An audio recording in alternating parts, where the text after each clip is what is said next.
नमस्कार दोस्तों, आप सबका एक बार फिर स्वागत करते हैं आपके अपने कारगिल मिस्टेक के ऑनलाइन पोर्टल पे। दोस्तों, आज की वीडियोस में हम बात करने वाले हैं यूनिट नंबर 5, जो कि Rajasthan high court librarian vacancies के अंदर जो हमारे पास में सिलेबस है उसके अकॉर्डिंग मैं आपको ये सिलेबस करवा रहा हूँ। ये हमारे पास में यूनिट नंबर 5 है, यानी कि लास्ट यूनिट है, जिसके अंदर अपन बात करेंगे techniques of library and information centre survey को लेके। उसके बाद में हम बात करेंगे इन्फॉर्मेशन यूज़र्स और उसके इन्फॉर्मेशन नीड को लेके। साथ ही हम बात करेंगे यूज़र एजुकेशन, यूज़र स्टडीज़ को लेके, साथ ही यूज़र ओरिएंटेशन प्रोग्राम्स को लेके। इसके अंदर जितने टॉपिक्स हमारे पास में इस सिलेबस में दे रखे हैं सभी टॉपिक्स को अपन 1 बाय 1 यहाँ पे इस वीडियोस में बात करेंगे। आपसे कहना चाहूँगा दोस्तों, वीडियो को आप लाइक करें, साथ ही कमेंट भी करें और चैनल को सब्सक्राइब भी कर लें अगर आप लोग नए हैं तो चलिए शुरू करते हैं। आज की इस वीडियोस को आगे बढ़ाते हुए अपन बात करते हैं। सबसे पहले लाइब्रेरियन का जो हमारे पास में सिलेबस है राजस्थान हाई कोर्ट के द्वारा जो पब्लिश किया गया था नोटिफिकेशन में, तो उसके अंदर हमारे पास में ये यूनिट जो है वो इस प्रकार से बांटी हुई है। आप यहाँ पे स्क्रीन पे देख पा रहे हैं। हालांकि इसको मैंने आपको इससे पहले वाले जो स्लाइड है उसमें समझा दिया है। ये पूरे सिलेबस के टॉपिक्स हैं, हम आज की इस वीडियोस में कंप्लीट करेंगे। तो चलिए सबसे पहले टॉपिक्स की तरफ मैं आपको लेके चलता हूँ। सबसे पहले यहाँ पे techniques of library and information centre survey को लेके हैं। सबसे पहले हम बात करते हैं इंफॉर्मेशंस के लिए जो हमारे पास में लाइब्रेरी होती है उसकी काफ़ी टेक्निक्स होती हैं, किस प्रकार से उस लाइब्रेरीज को आपको यहाँ पे मैनेज करना है, किस प्रकार से अपनी इंफॉर्मेशन सेंटर्स को सर्वे के रूम में उसको एग्जिबिट करना है और अपने पाठक जो हैं उनको लाइब्रेरी से बेहतरीन बनानी है।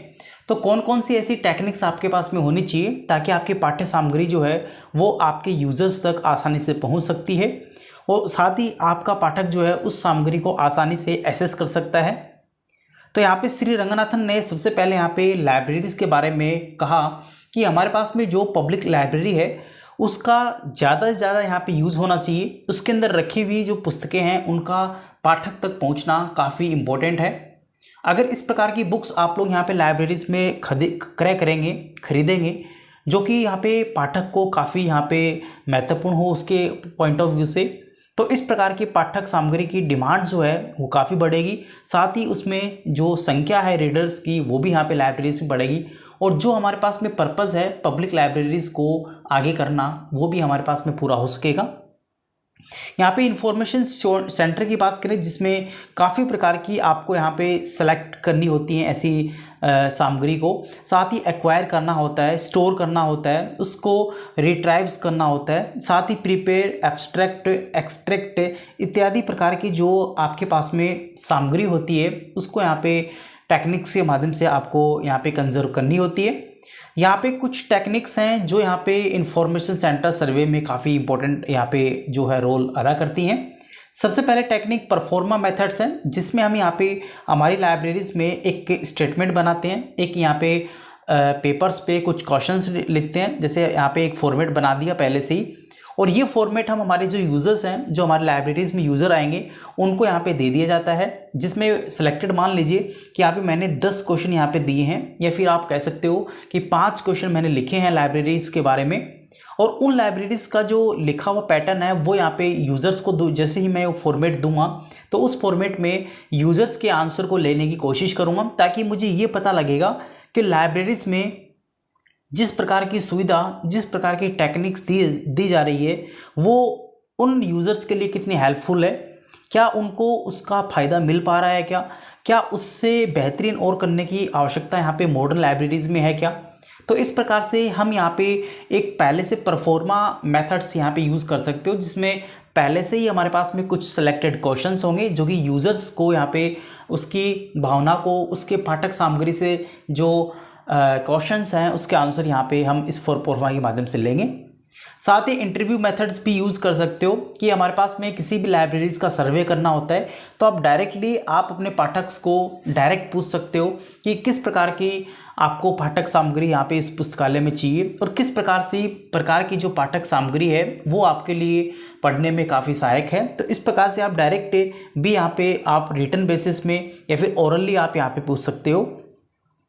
रिकॉर्ड एंड एनालिसिस मेथड्स की बात करें, जिसमें हम यहाँ पे कुछ रिकॉर्ड्स रहेंगे जिनको अपन एनालिसिस करके, जैसे आप मान लीजिए कि आपके पास में पाठक के लिए एक विजिटर रजिस्टर डाल सकते हो, जहाँ पे आप अपने जो पाठक का जो बुक्स को रीडिंग करने का पैटर्न है वो आप जान सकते हो। किस प्रकार की बुक्स पाठक को जो है वो यहाँ पे पढ़ी जा रही हैं पाठक के द्वारा। कुछ यहाँ पे डिजिटल प्लेटफॉर्म यूज़ कर सकते हो, जैसे आपने कुछ कंप्यूटर्स यहाँ पे अवेलेबल करवा दिया, तो वहाँ पे पाठक के द्वारा किस प्रकार की इलेक्ट्रॉनिक्स जो बुक्स हैं वो पढ़ी जा रही हैं, तो उसी प्रकार के एनालिसिस करके आप अपनी लाइब्रेरीज में उस प्रकार के सामग्री को मंगवा सकते हैं और पाठक को ज़्यादा से ज़्यादा अपनी टेक्निक्स को यूज़ करके पाठक को बढ़ावा जो है वो आप दे सकते हैं लाइब्रेरीज में।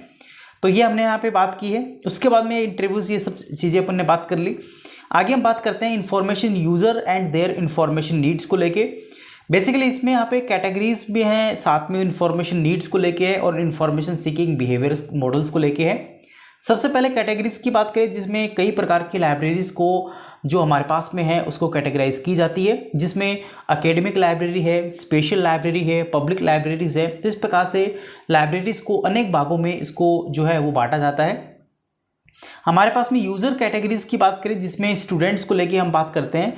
स्टूडेंट को बेसिकली जो आवश्यकता होती है पाठ्य सामग्री की, या फिर आप कह सकते हैं कि लाइब्रेरीज में जिस प्रकार की उसको सामग्री की आवश्यकता होती है, उनमें टेक्स्ट बुक हो सकती हैं, रेफरेंस बुक हो सकती हैं, कुछ जर्नल बुक्स हो सकती हैं और जर्नल्स हो सकते हैं। तो इस प्रकार की आवश्यकता एक पाठक को पड़ती है, एक स्टूडेंट्स को पड़ती है।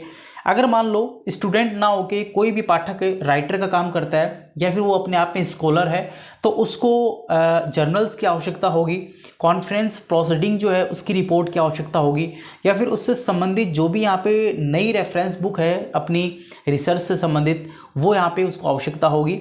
अगर मान लीजिए रीडर आपका एक रिसर्चर है, यानी कि रिसर्च कर रहा है साइंस एंड टेक्नोलॉजी में, तो उसको जो रिसर्च से संबंधित जो रिपोर्ट्स हैं, जो DRDO की रिपोर्ट्स है, नासा की रिपोर्ट है, इस प्रकार से जो रिपोर्ट्स हैं वो यहाँ पे इसको आवश्यकता होगी लाइब्रेरीज में। मान लीजिए कोई भी पाठक आपके पास में रिसर्चर इन सोशल साइंस में है, तो उससे संबंधित जानकारी उसको पुस्तकालय में होनी चाहिए। तो इस प्रकार से आप अपने पाठक को उसके इंटरेस्ट के आधार पर अपनी पाठ्य सामग्री जो है उसको उपलब्ध अपनी लाइब्रेरीज में करवा सकते हैं। कुछ मॉडल्स की बात की गई है, हालांकि इन मॉडल्स को आगे हम डिटेल से पढ़ेंगे और यहाँ पे आपको 1 या 2 क्वेश्चन डायरेक्टली आप मॉडल से देखने को मिलते हैं। इनको मैं आपको आगे जो है वो डिटेल से पढ़ाऊँगा। चलिए बात करते हैं इन्फॉर्मेशन को लेके। बेसिकली सूचना क्या होती है? सूचना एक प्रकार के प्रोसेस्ड एंड स्ट्रक्चरल वे में डेटास को यहाँ पे मैनेज किया जाता है, जिसमें जो फैक्चुअल इन्फॉर्मेशंस होती है उसको हम यहाँ पे एक इन्फॉर्मेशन में कन्वर्ट करते हैं, यानी कि डेटास को इन्फॉर्मेशन में कन्वर्ट करते हैं ताकि वो हमारे पास में सुसंगठित रूप में और इस एक स्ट्रक्चर रूप में हो सके, उसे हम यहाँ पे सूचना कहेंगे। बेसिकली सूचना जो है हमारे पास में संसाधित और संरचित प्रकार के डेटास के रूप में होती है। इन्फॉर्मेशन लैटिन भाषा का एक शब्द है जो कि इन्फॉर्मेशिया से बना है। बेसिकली इसको हिंदी में दिमाग को आकार देना इसको हिंदी में कहा गया है। यहाँ पे J.H. शेरा के द्वारा 1972 में सूचना एक तथ्य है, इस प्रकार के स्टेटमेंट्स यहाँ पे सबसे पहले J.H. शेरा ने इन्फॉर्मेशन से संबंधित यहाँ पे दिया, जो कि 1972 में दिया गया था। उसके बाद में व्हाइटेमोर जो है, साथ ही योविटस जो है 1973 में इन्होंने मूल्य निर्णय लेने के लिए डेटास का सूचना में परिवर्तन से संबंधित यहाँ पे टर्म्स को दिया। कैंट ने यहाँ पे सबसे पहले जानकारी ज्ञान के लिए फील्ड स्टॉक की तरह है, यानी कि फील्ड में जो स्टॉक होता है जानकारी का, उस प्रकार से इसको लिया गया है। ऑक्सफोर्ड जो इंग्लिश डिक्शनरी है उसमें यहाँ पे सूचना शिक्षाप्रद ज्ञान का संचार है, उसको इस प्रकार में समझाया गया है। सूचना के प्रकार की बात करें, बेसिकली इसको 6 श्रेणी में J.H. शेरा के द्वारा 1972 में बांटा गया। बेसिकली इसकी 6 श्रेणियों की बात करें, जिसमें सबसे पहले श्रेणी आप स्क्रीन पे देख पा रहे हैं, जिसमें कॉन्सेप्चुअल इन्फॉर्मेशन है, एम्पायरिकल इन्फॉर्मेशन है, प्रोसीजरल इन्फॉर्मेशन है, पॉलिसी इन्फॉर्मेशन है, डायरेक्टिव इन्फॉर्मेशन है, साथ ही स्टिमुलेटरी जो इन्फॉर्मेशन है। ये इसकी हिंदी दे रखी है, आप इसको हिंदी पढ़ना चाहें तो देख सकते हो। तो आप देख सकते हो कि सूचना को सबसे पहले 1972 में J.H. शेरा ने 6 श्रेणियों में बांटा है। आगे हम बात करते हैं इन्फॉर्मेशन यूजर्स को लेके। बेसिकली अपनी जो यूजर्स होते हैं उनको उनके अकॉर्डिंग यहाँ पे इन्फॉर्मेशंस का मिलना, यहाँ पे उनके बीच में एक समन्वय के रूप में लाइब्रेरी काम करता है। सूचना उपयोगिता हेतु जो प्रयुक्त अन्य नाम जो हैं उसकी अपन बात करते हैं। यहाँ पे हमारे पास में यूजर्स है, रीडर है, मेंबर है, क्लाइंट है, कस्टमर है, पैट्रॉन है, स्टेक होल्डर है, इत्यादि प्रकार के आप टर्म्स जो हैं वो यहाँ पे लाइब्रेरीज में यूजर्स के रिगार्डिंग में आपको सुनने को मिलती हैं। उसके बाद में हमारे पास में डेविड जो निकोलस हैं उन्होंने यहाँ पे यूज़र्स के स्थान पे इंफॉर्मेशन प्लेयर यहाँ पे जो है उसको टर्म्स दिया है। यानी हमारे पास में जो यूज़र्स हैं लाइब्रेरीज में उनको यूज़र ना कह के यहाँ पे इंफॉर्मेशन प्लेयर के रूप में इसको डेफिनेशन दिया है। यहाँ पे प्रयोक्ता और कार्य सफलतापूर्वक करवाने के लिए हमारे पास में कई प्रकार की इन्फॉर्मेशन होना जरूरी है। कई प्रकार के डेटास को संरक्षित रूप में, साथ ही संरचनात्मक यहाँ पे उसको आकृति देना काफ़ी इंपॉर्टेंट होता है, तभी यहाँ पे एक प्रॉपर सूचना पहुँच पाती है। परिभाषा की बात करें, जहाँ पे मॉरिस बी लाइन है, इनके द्वारा एक स्टेटमेंट दिया गया है, किसी व्यक्ति को अपने कार्य, उसमें शोध और उसकी शिक्षा, उसके मनोरंजन आदि के लिए होने चाहिए। उसके बाद में अन्य साइंटिस्ट हैं, आप देखना चाहे तो देख सकते हो, ज़्यादा इंपॉर्टेंट नहीं है। आगे बात करते हैं सूचना की आवश्यकता के प्रकार को लेके। सबसे पहले रॉबर्ट एस टेलर के द्वारा 1968 में उनके एक लेख यानी एक रिपोर्ट में question negotiation and information seeking in libraries, जो इनकी रिपोर्ट है उसमें यहाँ पे दिया गया।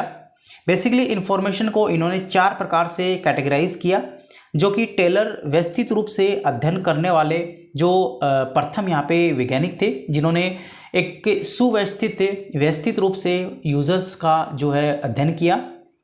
आगे हम बात करते हैं यूजर्स की आवश्यकताओं को देखते हुए हमने जो ताउंज है 1976 में इन्होंने इसको 4 भागों में बांटा। पहला यहाँ पे सोशल प्रैग्मेटिक है, दूसरा रिक्रिएशनल है, उसके बाद प्रोफेशनल और एजुकेशन। तो आप देख सकते हो हमारे पास में इनके द्वारा 4 श्रेणियों में इसको बांटा गया है। सूचना आवश्यकताओं के प्रकार को लेके काइनेटिक्स नीड में और हमारे पास में पोटेंशियल नीड्स के रूप में इसको बांटा है। सूचना आवश्यकताओं की प्रकृति जो है वो मेलविल जे वोइगिट के द्वारा 1961 में सूचना की आवश्यकता एक मल्टी डायमेंशनल रूप में दी गई, जो कि 4 प्रकार से इसको पहचाना जा सकता है। सबसे पहले करंट इन्फॉर्मेशंस को लेके, डे टू डे इन्फॉर्मेशंस को लेके, जो एग्जॉस्टिव इन्फॉर्मेशंस को लेके, कैचअप इन्फॉर्मेशंस को लेके। तो इस प्रकार से आप किसी भी सूचना को 4 प्रकार से पहचान सकते हैं। आगे हमारे पास में सूचना खोज व्यवहार के कुछ मॉडल हैं जिसको अपन बात करेंगे। इंफॉर्मेशन सीकिंग बिहेवियर मॉडल्स इनको कहते हैं, जो यहाँ पे सूचना के बारे में इन्होंने इन मॉडल्स में कुछ जानकारी दी। कौन से मॉडल की किस वैज्ञानिक ने किस या उद्देश्य से उसकी जो है परिकल्पना की, उसकी अपन बात करेंगे, और उनको यहाँ पे लाइब्रेरीज के यूजर्स के लिए किस प्रकार से हेल्पफुल हो सकते हैं वो हम जानकारी करेंगे। सबसे पहले हम बात करते हैं सूचना खोज व्यवहार के मॉडल के बारे में। सबसे पहला मॉडल हमारे पास में इंफॉर्मेशन सर्च प्रोसेस है, जिसको शॉर्ट में ISP भी कहते हैं। बेसिकली सबसे पहले इसको जो कैरोल कुलथाउ यहाँ पे के द्वारा 1991 में इस मॉडल का जो है विकास किया गया, यानी स्टैब्लिशमेंट किया गया। इन्होंने इस मॉडल को 6 चरणों में बांटा, जिसमें दीक्षा, चयन, अन्वेक्षण, सूचीकरण, संग्रह और विचारों एवं कार्यों को रूप में इसको 6 चरणों में बांटा है। उसके बाद में हमारे पास में नेक्स्ट जो मॉडल है वो नेक्स्ट मॉडल है David Eilish model. Basically David Eilish model का उद्देश्य सामाजिक वैज्ञानिक के पैटर्न की मांग की जानकारी को 8 विशेषताओं में प्राप्त करना था, जिसमें यहाँ पे इस विशेषताओं की बात करें जिसमें आप देख सकते हो starting, चैनिंग, browsing, differentiating, monitoring, extracting, verifying and ending, जो है इसको 8 विशेषताओं में सामाजिक वैज्ञानिक के पैटर्न्स की मांग की थी। इसमें सबसे पहले डेविड एलिश मॉडल जो है 1984 में साइंटिफिक सोशल स्टडीज़ के बारे में दिया गया था, जो कि डेविड एलिश के द्वारा दिया गया था। उसके बाद में जेम्स किर्लोस्कर मॉडल्स की बात करें, जिसमें इस मॉडल को बेसिकली क्रिकेलस मॉडल्स भी कहते हैं। 1983 में इस मॉडल्स का जो है वो यहाँ पे विकास किया गया था। इसमें जल्द से जल्द यहाँ पे सूचना खोज को लेके यहाँ पे उद्देश्य से इसकी जो है डेवलपमेंट किया गया था, जिसमें सूचना गतिविधियों को 3 भागों में बांटा। इसमें गैदरिंग, सीकिंग, गिविंग प्रकार से यहाँ पे दी गई थी। नेक्स्ट मॉडल की बात करें जिसमें प्रिंसिपल ऑफ लिस्ट एफर्ट्स को लेके बात की गई है। इसमें इसका उद्देश्य न्यूनतम प्रयास सिद्धांत है, जो कि सबसे पहले 1949 में जॉर्ज किंग्सले के द्वारा ये मॉडल दिया गया था। नेक्स्ट मॉडल की बात करें जो कि यूज एंड ग्रेटिफिकेशन थ्योरी है, ये सबसे पहले उपयोग एवं संतुष्टि सिद्धांत के ऊपर दिया गया था, जो कि एलहू कॉटेज और जे ब्लूमर के द्वारा 1974 में इसको दिया गया। विल्सन मॉडल की बात करें 1981 में सबसे पहले ये मॉडल दिया गया। Non linear model of information seeking behaviour की बात करें, सबसे पहले एलन फोस्टर के द्वारा 2003 में इस मॉडल को दिया गया था। एपिसोडिक मॉडल्स की बात करें, निकोलस जे बाल्किन्स के द्वारा ये मॉडल दिया गया, जिसको टोटल 4 आयाम्स में बांटा। Next, Darwin sensing making approach को लेके बात करें, 1983 में ये मॉडल ब्रेंडा डार्विन के द्वारा दिया गया, जो कि 4 तत्वों में इसको बांटा। लाइफ इन राउंड की बात करें, सबसे पहले एल्फ्रेडा चैटमैन के द्वारा दिया गया, जिसका उद्देश्य वास्तविकता पर केंद्रित करना था। 11वें मॉडल की बात करें, जिसमें सबसे जो हमारे पास मॉडल है वो एएस के मॉडल है। एएस के मॉडल जो है, इसका पूरा नाम एनोमलस स्टेट ऑफ नॉलेज होता है। सबसे पहले निकोलस बाल्किन के द्वारा ये दिया गया था, जिसमें ज्ञान की विषम स्थिति को देखते हुए इस मॉडल का जो है वो यहाँ पे विकास किया गया था। इंफॉर्मेशन फ्रॉगिंग की बात करें तो सूचना फोर्जिंग, जिसे आप कह सकते हो हिंदी में, स्टुअर्ड कार्ड के द्वारा इसकी जो है विकास किया गया था। क्विक रिकैप्स की बात करें, जो कि आप इन मॉडल्स को एक स्लाइड्स में आप याद कर सकते हो, जो कि आपको रिविजन्स पैटर्न में काफ़ी हेल्पफुल होगा। मैंने इसके ईयर्स के अकॉर्डिंग उसके मॉडल के जो खोज करता है उनको लेके, और उस मॉडल्स की जो थ्योरी है, जो स्टेटमेंट है, या फिर आप कहें उसके उद्देश्य जो है, वो मैंने यहाँ पे मेंशन कर दिए हैं। आप उन मॉडल्स को ना भी पढ़ के अगर ये सिंपल एक स्लाइड भी पढ़ लेंगे तो हो सकता है कि आपका 1 या 2 क्वेश्चन यहाँ से डायरेक्टली सही हो जाए। दोस्तों, नेक्स्ट टॉपिक में हम बात करेंगे यूज़र एजुकेशन को लेके, यानी कि उपयोगकर्ता शिक्षा के बारे में। बेसिकली इसका उद्देश्य या फिर इसकी परिभाषा की बात करें तो इसके अंदर हमारे पास में जो भी लाइब्रेरीज़ में हमारे पास में नए पाठक आते हैं, तो उनको लाइब्रेरीज़ के बारे में शिक्षा देना कि लाइब्रेरीज़ में कौन सी विषय वस्तु यहाँ पे रखी हुई है, कौन कौन से सब्जेक्ट की बुक्स यहाँ पे हैं, और किस प्रकार से लाइब्रेरीज़ में उन बुक्स को लेने के लिए आपको किस प्रोसीजर से गुजरना होगा। तो इस प्रकार से आप नए पाठक को यहाँ पे शिक्षित करते हो, या फिर पुस्तकालय की जो शिक्षा प्रदान करते हो, उसे हम यहाँ पे यूज़र एजुकेशन कहते हैं। बेसिकली यूज़र एजुकेशन में हमारे पास में जो नए पाठक होते हैं, उनको उनकी विषय वस्तु से या फिर विषय की जो बुक्स हैं उनसे परिचित करवाना यहाँ पे जो है वो यूज़र एजुकेशन कहलाती है। ये एक प्रकार का लगातार प्रोसेस होता है, एक कॉन्टिन्यूस प्रोसेस होता है, जिसमें लगातार नए पाठक यहाँ पे पुस्तकालय में आते हैं नई नई पुस्तकों को लेने। इसके अर्थ की बात करें, जिसमें पुस्तकालय संसाधनों, गतिविधियों और सेवाओं के उपयोग में उपयोगकर्ताओं को शिक्षित बनाना यहाँ पे मुख्य उद्देश्य यहाँ पे यूज़र एजुकेशन का होता है। बेसिकली एक आजीवन प्रक्रिया यहाँ पे शिक्षा होती है, जिसमें हम कुछ नया दिन प्रतिदिन यहाँ पे सीखते रहते हैं। उपयोगकर्ता पहली बार जब पुस्तकालय में आता है तो वह विशेष पुस्तकालय के विभिन्न प्रकार के संसाधनों, उसकी गतिविधियों, सेवाओं के बारे में नहीं जानता, तो उसके बारे में उसको एजुकेट करना, इंट्रोडक्शन देना, ओरिएंटेशंस प्रोग्राम चला के उसको समझाना, ये सब उसकी एजुकेशंस के पार्ट है। आगे हम बात करें, पुस्तकालय के अंदर सूचना, कंप्यूटर इत्यादि प्रकार की न्यू टेक्नोलॉजीज़ के माध्यम से भी आप यहाँ पे यूज़र को अवगत कर सकते हो। नेक्स्ट हमारे पास में इसकी उत्पत्ति, उसकी परिभाषाओं की बात कर लेते हैं। सबसे पहले 1820 में यहाँ पे हार्वर्ड कॉलेज के द्वारा यहाँ पे इसको डिफाइन किया गया था। हालांकि पुस्तकालय व्याख्यान जो है इसका वो हार्वर्ड, इंडियाना विश्वविद्यालय, कोलंबिया जैसे संस्थानों के द्वारा शिक्षा का चुना हुआ रूप जो है 1800 में अंतिम रूप से रे डेविस द्वारा मिशिगन विश्वविद्यालय और जो ओवेरिल कॉलेज है उसमें अलग अलग पाठ्यक्रम चला के इसकी शुरुआत की गई थी। 1971 में हमारे पास में ग्रंथ सूची निर्देश जो है वो शब्द की उत्पत्ति association of college research libraries के ग्रंथ सूची के निर्देश पर तदर्थ समिति के साथ में की गई। नेक्स्ट यहाँ पे फ्लेमिंग जो के विद्वान हैं, इनके द्वारा जो स्टेटमेंट कहा गया है जो पुस्तकालय शिक्षा के बारे में, यानी कि यूजर्स एजुकेशन के बारे में, इन्होंने कहा है कि पुस्तकालय द्वारा उपयोग में प्रदान किए गए निर्देश शिक्षा अन्वेषण के विभिन्न कार्यक्रमों के रूप में परिभाषित करता है, ताकि वे सूचना स्रोतों और सेवाओं का अधिक प्रभावी रूप से, कुशलतापूर्वक, स्वतंत्र रूप से उनका उपयोग कर सके। तो इसे हम यहाँ पे यूज़र एजुकेशन कहेंगे। नेक्स्ट हमारे पास में मैप्स हैं, जिनके द्वारा भी एक स्टेटमेंट कहा गया है, काफ़ी फेमस है। इसे उपयोगकर्ताओं को पुस्तकालय का सबसे अच्छा उपयोग करने में मदद करने के लिए दिए गए निर्देश के रूप में परिभाषित करता है।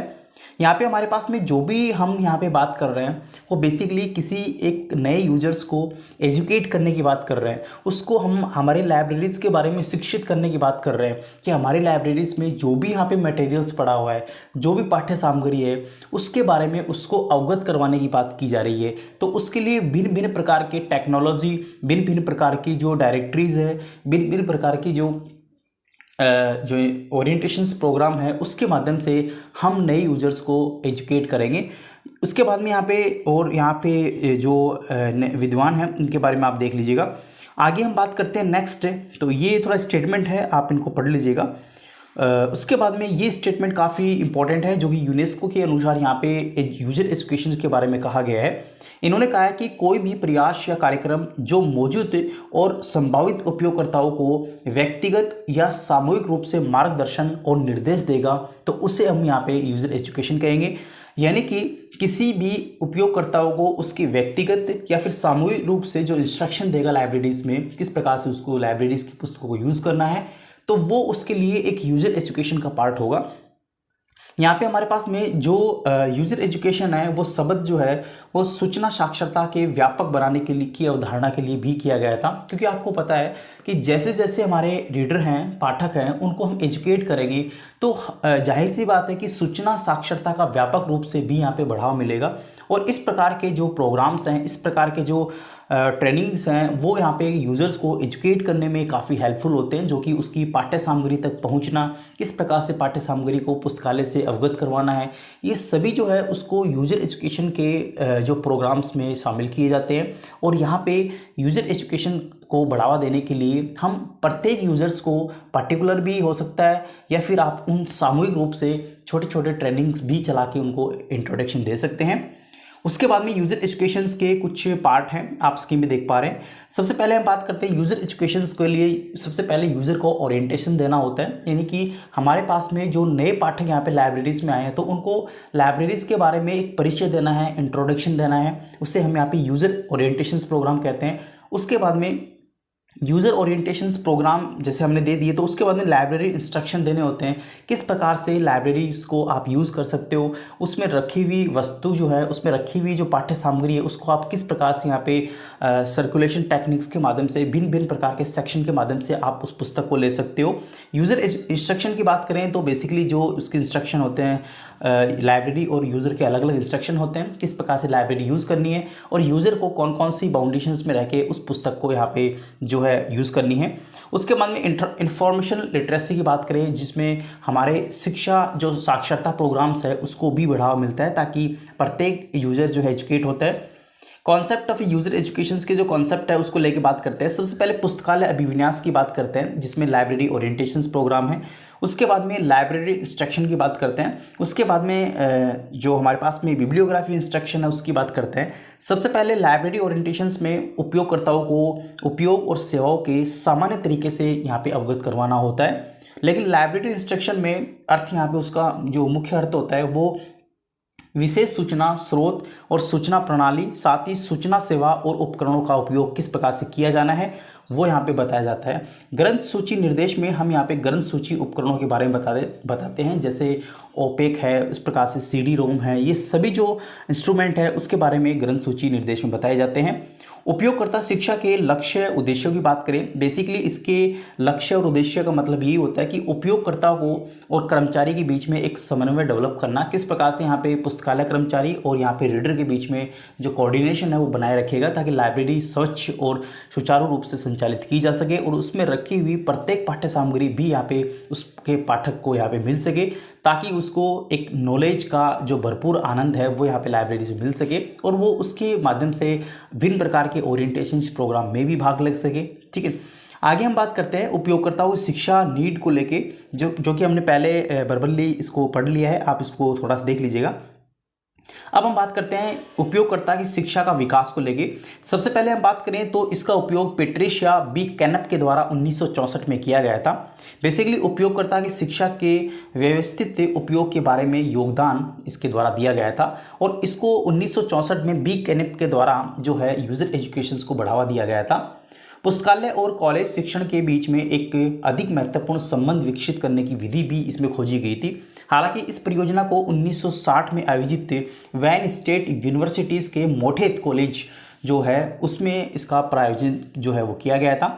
यूनिसिस्ट कार्यक्रम की बात करें जो कि यूज़र एजुकेशंस को बढ़ावा देता है, बेसिकली यूनेस्को के द्वारा ये संचालित है, जिसमें कम विकसित जो देश हैं जहाँ पे प्रॉपरली यहाँ पे यूज़र को एजुकेशन नहीं दी जाती या फिर नहीं मिल पाती, तो उनके लिए ये प्रोग्राम जो है यूनेस्को के द्वारा यूनिसिस्ट नाम करके चलाए जाते हैं ताकि उनको भी इस स्कीम्स का या फिर इस परियोजनाओं का भरपूर यहाँ पे फ़ायदा मिल सके। पुस्तकालय और कला जो यूनिवर्सिटीज़ हैं उसकी हम बात कर लेते हैं। 1934 में लुईस शॉर्ट्स के द्वारा जो कॉन्सेप्ट है लाइब्रेरी कॉलेज का दिया गया था। हालांकि यह अवधारणा धीरे धीरे सभी यूनिवर्सिटीज़ में विकास हुई और आगे बढ़ने लगी। हालांकि पुस्तकालय कॉलेज की बात करें जिसमें एक सहायक एजेंसी के रूप में भी आप कह सकते हो यूज़र एजुकेशन हेल्प करता है, ताकि किस प्रकार से पुस्तकालय में जो एजुकेशन है उसको प्रसारित करना है और किस प्रकार से उस एजुकेशन का फ़ायदा यूज़र तक पहुंचाना है और किस प्रकार का जो यूज़र है उसका बेनिफिट लेके अपने नॉलेज को आगे बढ़ाना है संचार के या फिर सूचना के रूप में। आगे बात करते हैं श्री रंगनाथन के द्वारा इसमें जो है 4 कॉन्सेप्ट दिए गए थे, जो कि 4 कॉन्सेप्ट में इनकी जो सर्विसेज है उसमें 4 प्रमुख सर्विस थी, जिसमें पहली सर्विस फ्रेशमैन थी, द फ्रेशमैन, उसके बाद में ऑर्डिनरी इंक्वायर और उसके बाद स्पेशलिस्ट और जनरल रीडर। तो आप कह सकते हो कि हमारे पास में यूज़र एजुकेशन को श्री रंगनाथन ने 4 सर्विसेज के रूप में बांटा है। उसके बाद बात करते हैं उसकी कैटेगरीज को लेके। बेसिकली उपयोगकर्ता की श्रेणियाँ अलग अलग हो सकती हैं। हो सकता है कि जो भी लाइब्रेरीज़ को यूज़ करने आएगा तो हो सकता है वो एक स्टूडेंट हो सकता है लाइब्रेरीज़ को यूज़ करने वाला एक रिसर्चर हो सकता है कि एक लाइब्रेरीज़ को यूज़ करने वाला एक बिजनेसमैन हो। तो अलग अलग प्रकार के कैटेगरीज़ के जो रीडर है वो आपको लाइब्रेरीज़ में देखने को मिलेंगे और उनको उनकी आवश्यकता के अनुसार ही यहाँ पे पाठ्य सामग्री मिलना उचित होना चाहिए, ताकि उनको भी ये ना लगे कि ये लाइब्रेरीज़ मेरे लिए महत्वपूर्ण नहीं है। ठीक है, उसके बाद में बात करते हैं इसके अंदर हमारे पास में नेक्स्ट आता है कि यूज़र कैटेगरीज को हम मुख्यतः 4 भागों में बांट सकते हैं। सबसे पहले potential user, expected user, actual user और बेनिफिशियरी यूज़र। पोटेंशियल यूज़र्स का मतलब होता है जिनमें इस प्रकार का पोटेंशियल होता है सीखने का या फिर कुछ ललक होती है, तो उसको उसके अकॉर्डिंग जो जानकारी है वो यहाँ पे लाइब्रेरीज में होनी चाहिए। एक्सपेक्टेड यूज़र्स की बात करें तो ये इस प्रकार के यूज़र होते हैं जो एक एक्सपेक्ट करते हैं लाइब्रेरी से कि मुझे फिजिक्स की बुक्स चाहिए तो मुझे फिजिक्स की बुक्स यहाँ पे मिल जाएगी, या फिर फिजिक्स से संबंधित कंप्लीट मैटर इस लाइब्रेरी से मिल जाएगा। तो वो एक आशा कर रहा है, एक एक्सपेक्ट कर रहा है उस लाइब्रेरी से। उसके बाद एक्चुअल यूज़र की बात करें तो एक्चुअल यूज़र का मतलब होता है जो यहाँ पे मुख्य रूप से या फिर वास्तविक रूप से उस जानकारी को लेने आता है, मजाक नहीं करने आता, टाइम पास करने नहीं आता, एक्चुअली में वो जानकारी हासिल करने के लिए वो आता है। उसके बाद में बेनिफिशियरी, जो भी यूज़र हमारे पास में आ रहा है तो जो भी सामग्री उसको मिल रही है तो उसका बेनिफिट भी उसको भविष्य में हो रहा है। तो इस प्रकार के यूज़र्स होते हैं।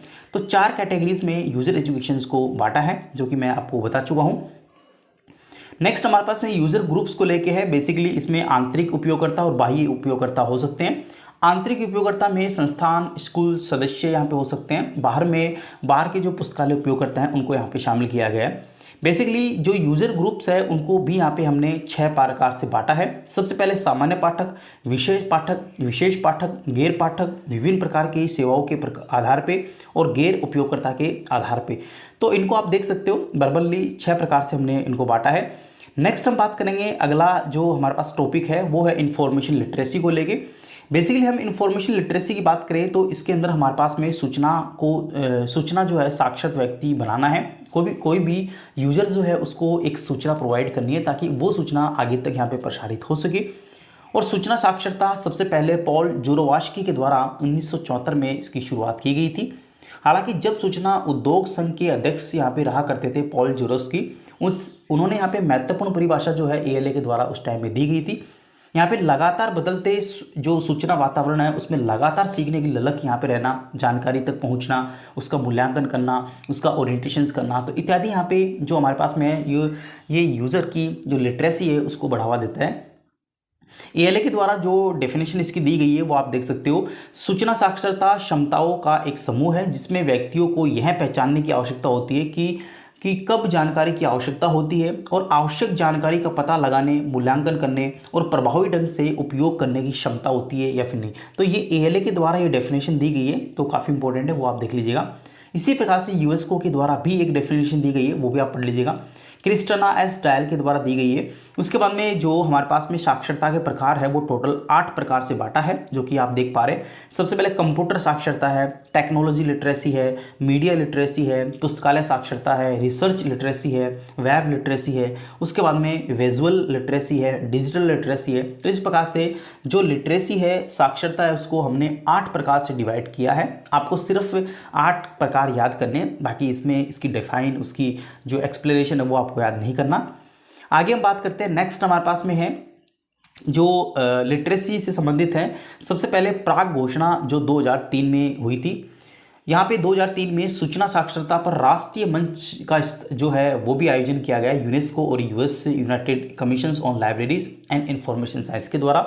तो ध्यान रहे, यूनेस्को के द्वारा 2003 में सूचना साक्षरता को बढ़ावा देने के लिए राष्ट्रीय मंच की भी स्थापना यहाँ पे की गई थी। ठीक है, ये हमारे पास में जो है वो प्राग घोषणा था, जो कि एक सूचना साक्षर समाज की ओर अग्रसर करता है। उसके बाद सूचना साक्षरता योग्यता मानक की हम बात करें, जिसमें जनवरी 2000 से शुरू किए गए थे। हालांकि जो हमारे पास में ACRL संस्था है उसके द्वारा बाद में ये रद्द कर दिए गए थे। नेक्स्ट हम बात कर रहे हैं सूचना साक्षरता के 7 वो पहलू जो काफ़ी इंपॉर्टेंट है। सबसे पहले जो 7 फैक्ट हमारे पास में है, पहलू जो हैं सूचना साक्षरता हुए, उसमें पहला यहाँ पे है IT experience, information source experience, information process experience, information control experience, knowledge construction, knowledge extension, wisdom experience. तो ये हमारे पास में 7 पहलू हैं जो सूचना साक्षरता में काफ़ी हेल्पफुल होते हैं। आगे हम बात करते हैं सफलता के लिए अनुसंधान के कदम, जो कि हमारे पास में 4 कॉन्सेप्ट में इसको डिवाइड किया है, ये भी आप देख लीजिएगा।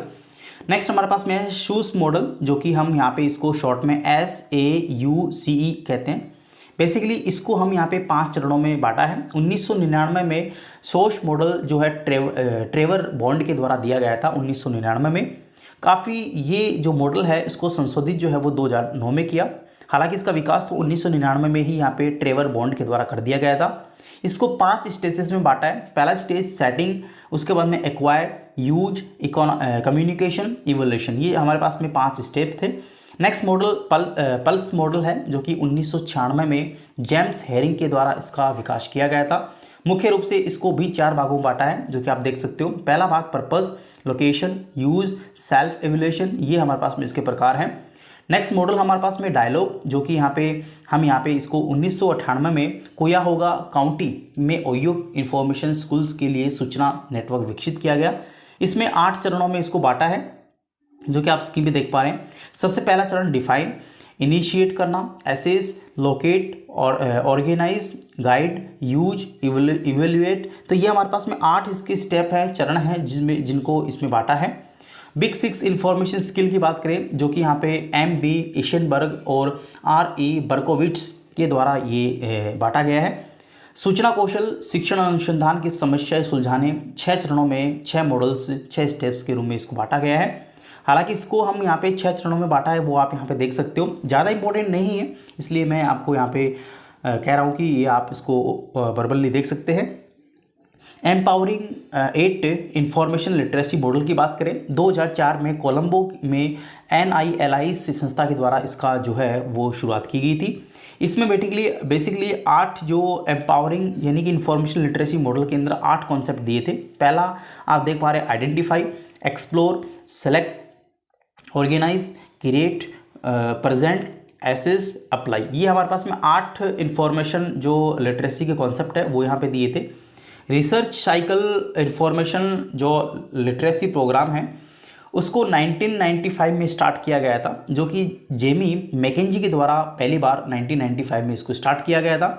बेसिकली ये 7 चरणों में बांटा गया था, जिसमें पहली क्वेश्चनिंग है, प्लानिंग है, गैदरिंग है, शॉर्टिंग, शिफ्टिंग है, सिंथेसाइजिंग है, इवेल्युएटिंग है, रिपोर्टिंग है। तो ये हमारे पास में इसके 7 कॉन्सेप्ट थे, स्टेज थे। उसके बाद में हमारे पास में जो 8 W मॉडल्स हैं इंफॉर्मेशन लिटरेसी को लेके 1990 में एनेट लैब के द्वारा दिए गए थे।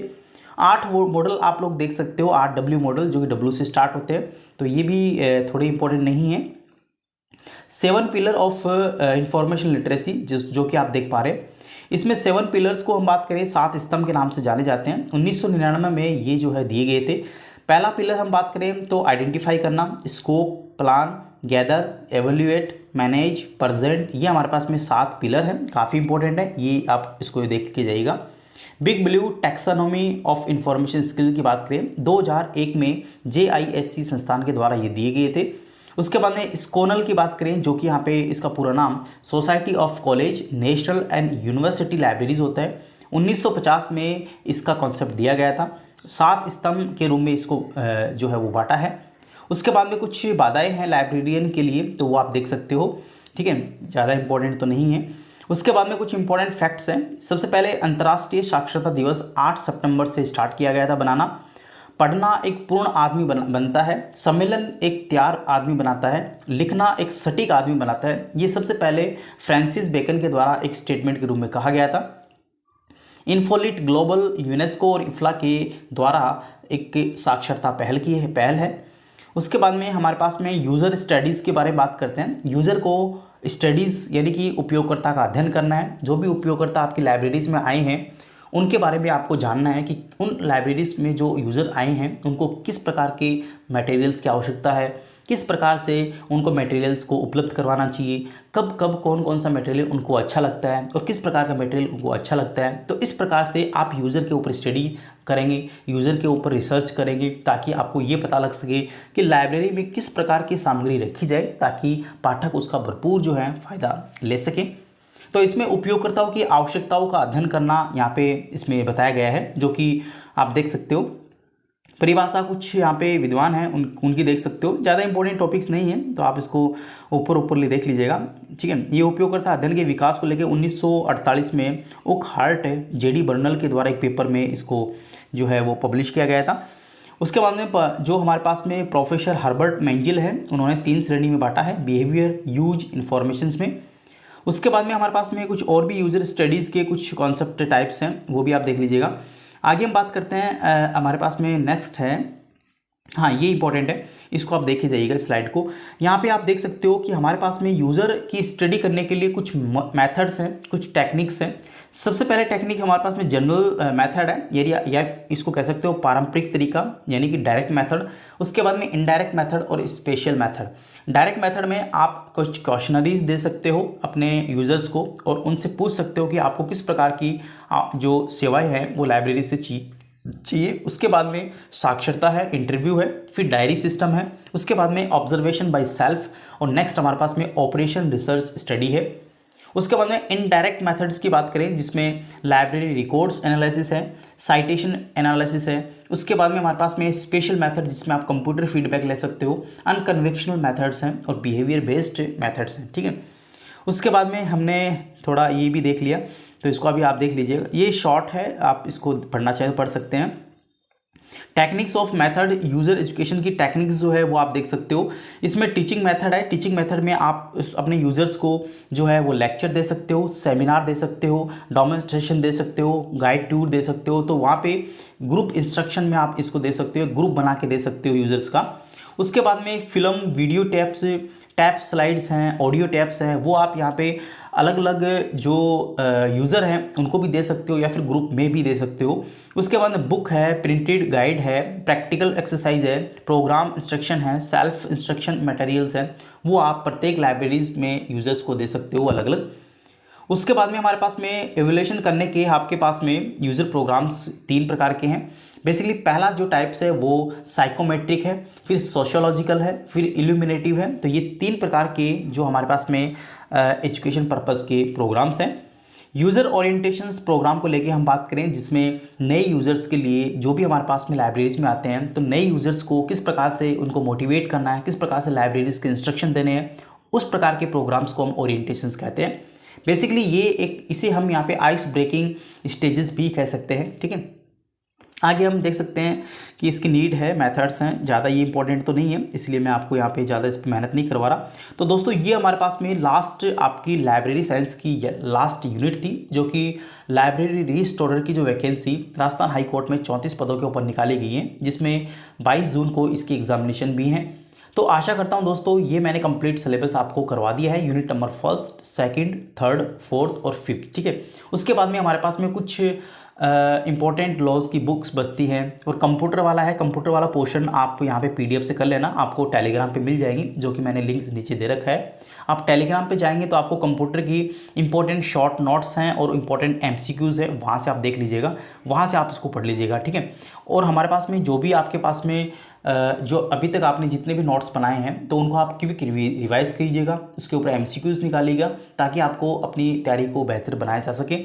आशा करता हूँ आपको वीडियो अच्छा लगा होगा यार। चैनल को सब्सक्राइब और बेल आइकन को दबाना बिल्कुल ना भूलें। थैंक यू, धन्यवाद।